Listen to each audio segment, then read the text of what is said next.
How do two 10-inch tablets from Samsung compare? I'm Taylor Martin, this is Pocketnow, and this is the Samsung Galaxy Tab 3 10.1 versus the Nexus 10.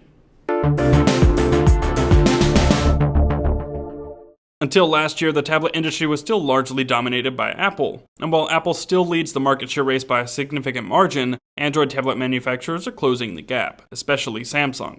Like with its smartphones, it saturated the market with the Galaxy brand, offering a wide array of sizes, specifications, and price points. In fact, Samsung offers so many different tablets it's created some overlap, similar products that are competing against one another, or cannibalization. The company released the first full-size Nexus tablet in November of last year, the Nexus 10, and just weeks ago it announced the third-generation Galaxy Tab 10.1. The two devices follow the same pricing structure, yet offer quite different specifications. But which one is the better tablet? That's what we're here to find out.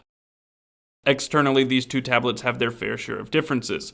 The Nexus 10 is one of the only Samsung devices in the last several years to deviate from Samsung's standard design language, and rightfully so. It's one of the only Android-powered Samsung tablets that doesn't bear the Galaxy moniker. Unlike practically every other Samsung device, the Nexus 10 does not feature the metallic trim around the bezel. It features a classy, grippy, soft-touch coating over the back and sides of the chassis, and it doesn't feature the Samsung branding on the front. Also, because it is a Nexus, it features on-screen navigation buttons, not the custom Samsung button layout, a physical home button with the capacitive menu and back buttons to the left and right, respectively. The Tab 3 10.1, on the other hand, is unmistakably part of the Galaxy brand. Despite its larger size, it closely resembles practically every other Samsung device made in the last 2 years, with, of course, the exception of the Nexus 10. It bears the same branding, button layout, and design language as the Galaxy Note 8.0, Galaxy S4, etc. With that said, the Nexus 10 isn't entirely unlike Galaxy-branded devices. In fact, there are certain similarities which are telltale signs it's a Samsung device, that these two tablets are more related than one might initially think. The power and volume button placement are similar, both are located on the top left edge. The overall shape isn't terribly different, and the intricate details like the machine speaker grills reveal how closely related these two tablets truly are. Despite the ever so slightly smaller display, the Nexus 10 is larger in all dimensions, as well as heavier.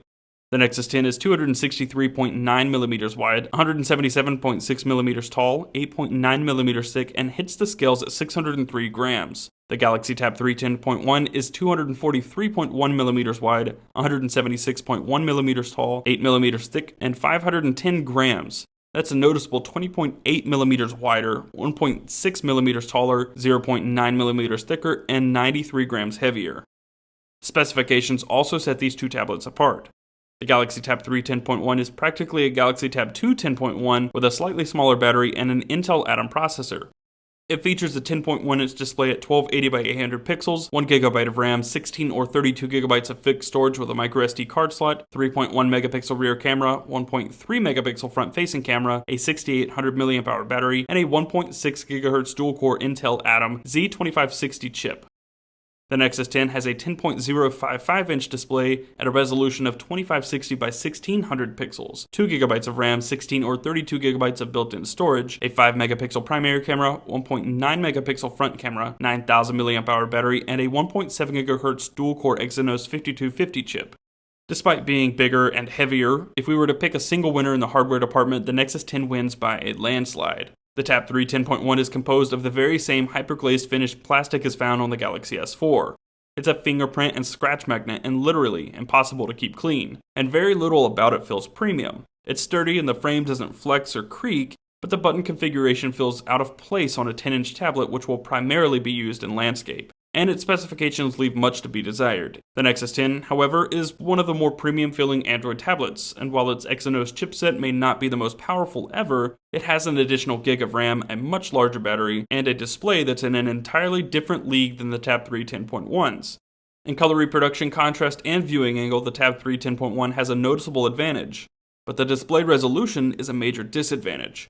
At virtually the same display size, the Nexus 10 features 4 times the pixels, 2560 by 1600 pixels to the Tab 3 10.1's paltry 1280 by 800 pixels. In terms of density, the Nexus 10 has double the PPI, 300 pixels per inch to the Tab 3 10.1's 149 PPI.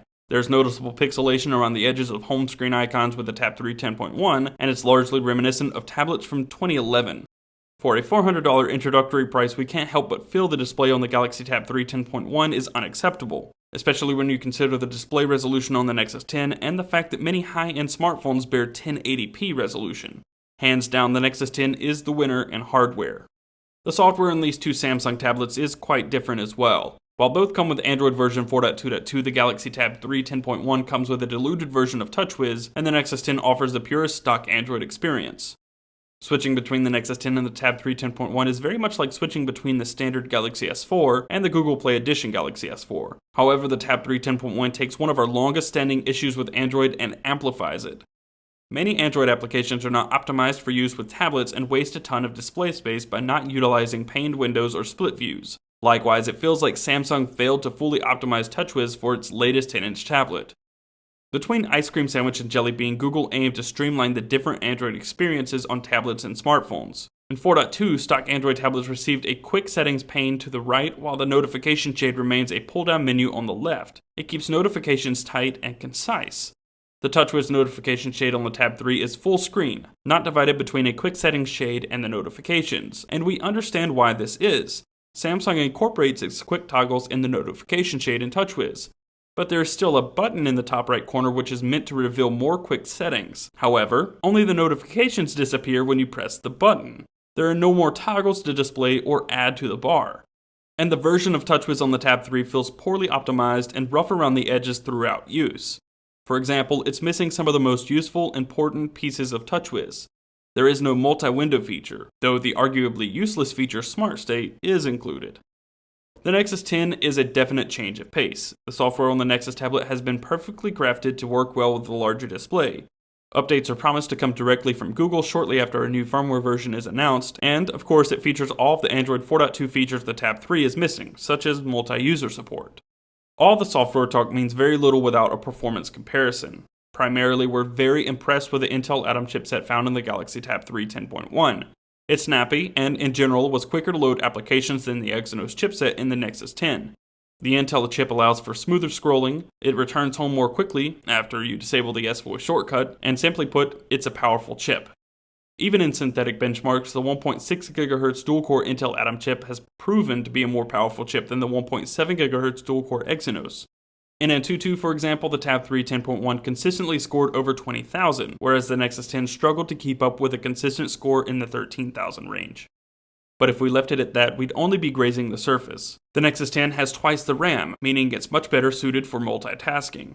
After opening just a handful of applications on the Tab 3, some previously opened applications would be purged from memory and would have to reload where the Nexus 10 could easily pick up where we just left minutes before.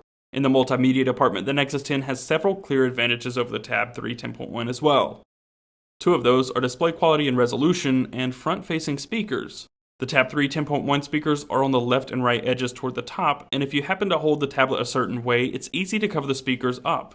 The speakers on the Nexus 10 span the majority of the left and right edges of the face of the tablet, are louder since they're facing you, and are virtually impossible to cover up on purpose, much less accidentally. Battery life is difficult to comment on just yet, as we haven't had a chance to fully put the Galaxy Tab 3 10.1 through a thorough test. On paper, the Nexus 10 is a champion with a 9,000 mAh battery to the Tab 3's 6,800 mAh battery, but you can't directly compare stamina by milliamp hours. The Tab 3 is running an Intel Atom processor, and the Nexus 10 uses Samsung's own Exynos chip. So far, the battery life between the two tablets seems comparable, but for more on the Tab 3 10.1 stamina, stay tuned for the full review next week. The cameras, if you're into that sort of thing on a tablet, are quite different though. The 3.1 megapixel camera on the Tab 3 is there for technicality purposes. It produces low quality shots that lack detail and vibrant color. The Nexus 10's camera isn't quite as nice as a modern flagship smartphone's camera, but it certainly performs quite a bit better than the Tab 3's meager image sensor. The more we use the Galaxy Tab 3 10.1, the more we find ourselves questioning why Samsung even bothered making the Tab 3 in a 10-inch model. Better yet, we're wondering why Samsung failed to bring it up to speed, so to speak, with other 10-inch tablets. It's not markedly cheaper, nor does it have impressive specifications. Other current generation 10-inch tablets from Samsung negate the need for the Tab 3 10.1, especially considering it starts at $400. The like-designed Galaxy Note 10.1 is better in almost every way. It has an S Pen, a fully developed version of TouchWiz, and a more than capable processor, although it is $100 more. And the Nexus 10 costs the same and has a much better display, more RAM, and software that actually feels like it was meant for a tablet. It's not that the Tab 3 10.1 is a bad tablet though. It's just that it doesn't make a lot of sense. The only notable difference between it and the last generation 10-inch Galaxy Tab is the Intel processor. And while we're happy to see the Intel processors at play, we're almost certain Samsung could have found a better tablet to put an Intel chip in. This time around, the Nexus 10 wins by a rather wide margin. It's a no-brainer. That's going to wrap it up. If you enjoyed the video, be sure to click the thumbs up button below and subscribe. And stay tuned for more videos on the Galaxy Tab 3 10.1. Follow us in all the usual places, Twitter, Google+, and Facebook at Pocketnow. You can find me on Twitter at CasperTech. I'm Taylor Martin, and I'll see you soon.